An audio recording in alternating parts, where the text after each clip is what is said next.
कामनी एक बहुत ही खूबसूरत औरत थी। उसे अपनी खूबसूरती पर बहुत घमंड था, लेकिन उसकी शादी बहुत ही साधारण दिखने वाले अकेलानाथ से हो गई थी, जिसे वो बिल्कुल भी पसंद नहीं करती। अकेलानाथ दफ्तर के मार्केटिंग विभाग में क्लर्क का काम करता था। महीने के 15 दिन वो टूर पर ही रहता। तनख्वाह भी ठीक थी, लेकिन कामनी की हर दिन नई नई फरमाइशों को पूरा करने के चक्कर में महीने के पहले हफ्ते ही उसकी सारी तनख्वाह खत्म हो जाती। एक दिन की बात है, सुबह का समय था। कामनी बिस्तर पर लेटी हुई थी, तभी अकेलानाथ ने उसे जगाते हुए कहा, क्या बात है कामनी, आज बहुत देर तक सोई हुई हो? कामनी, अरे जिसकी किस्मत ही सो गई हो वो जाग कर क्या करे। क्या बात है, आज सुबह सुबह ही ताने? कामनी, तो क्या चाहते हैं आप? सुबह सुबह आपकी आरती उतारूं या आपके पैर दबाऊं? अकेलानाथ समझ गया कि कामनी को कोई चीज़ चाहिए, क्योंकि जब भी उसे कोई चीज़ चाहिए होती थी वो इसी तरह का नाटक करने लगती। अकेलानाथ, अरे क्या चाहिए तुम्हें, बोलो ना। कामनी, हाँ हाँ, बोल तो ऐसे रहे हो जैसे चांद तारे लेकर आ जाओगे मेरे लिए। कितने दिनों से आपको सोने की रिंग के लिए बोल रही हूँ, लेकिन तुम तो एक कान से सुनकर दूसरे कान से निकाल देते हो। अकेलानाथ, जब जितनी हैसियत है मेरी उतना ही तो कर सकता हूँ, और अभी मेरा हाथ तंग है। 2 महीने रुक जाओ ना, फिर दिला दूंगा मैं। कामनी, तो फिर मुझसे पूछते ही क्यों हो, क्या चाहिए?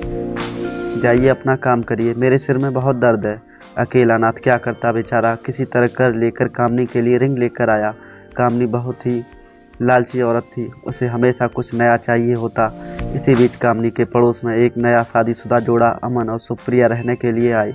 जब अपनी बड़ी सी कार में से अमन और सुप्रिया उतरे तो कामनी अपनी बालकनी से उन्हें घूरते हुए सोचने लगी, वाह कितना हैंडसम लड़का है, क्या मस्त कपल हैं दोनों, काफ़ी अमीर भी लग रहे हैं दोनों।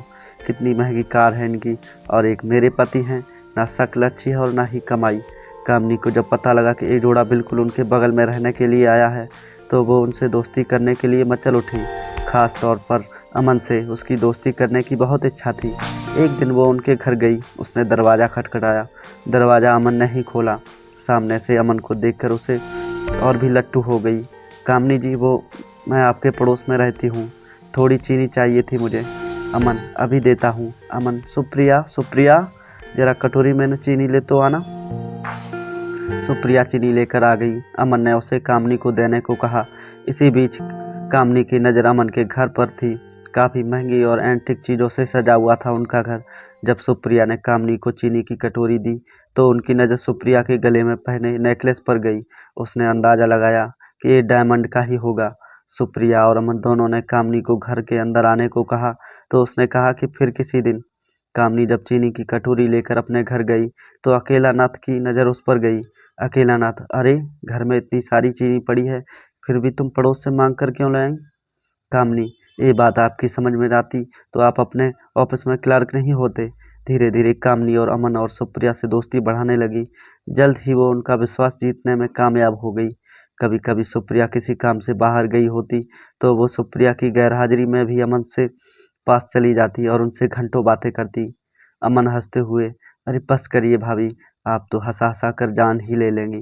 कामनी, अरे ऐसा मत कहिए अमन, आपकी जान हमारे लिए बहुत कीमती है। आप तो हम तो कहते हैं कि आप कहो तो हम आपके लिए अपनी जान दे दें। एक बार बोलिए तो। अमन, ये आप क्या कह रही हैं? कामनी, अरे आप तो सीरियस ही हो गई। अब आपकी भाभी को आपसे मजाक करने का भी अधिकार नहीं है क्या? इनडायरेक्टली वो अमन के कई इशारे करती कि और उसे अपने झूठे प्रेम जाल में फंसाने की भी कोशिश करती, क्योंकि उसे पता था कि अमन बहुत ही अमीर है और वो उसकी सारी ख्वाहिशों को पूरा कर सकता है। लेकिन अमन अपनी पत्नी से बहुत प्यार करता था, इसीलिए वो कामनी की इन हरकतों का कोई जवाब नहीं देता। एक दिन की बात है, कामनी अमन और सुप्रिया से मिलकर उनके घर आई। सुप्रिया, अरे आइए आइए भाभी, हम आपकी ही बातें कर रहे थे। कामनी, मेरी बात?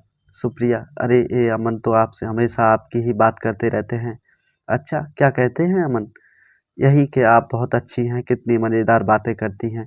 आपके जैसी पड़ोसी मिलना तो आजकल के समय में बहुत ही मुश्किल है। सुप्रिया से मुंह से अपने लिए अच्छी अच्छी बातें सुनकर कामनी मन ही मन बहुत खुश हो रही थी, और उसे लग रहा था कि एक ना एक दिन तीर निशाने पर लग ही जाएगा। इसी बीच सुप्रिया के भाई की शादी तय हो गई। उसके मायके वाले उसे बार बार बुला रहे थे, इसीलिए सुप्रिया को शादी के 20 दिन पहले ही जाना पड़ा। अमन को इतनी लंबी छुट्टी नहीं मिली, इसीलिए उसने शादी के कुछ ही दिन पहले जाने का तय किया था। उधर कामनी को जब पता लगा कि सुप्रिया 20 दिनों के लिए अपने मायके जा रही है तो उसके मन ही मन एक प्लान बनाया। दोस्तों, आज का भाग यहीं पर समाप्त होता है।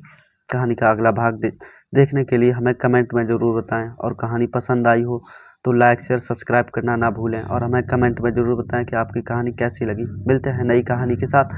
जय श्री राम दोस्तों।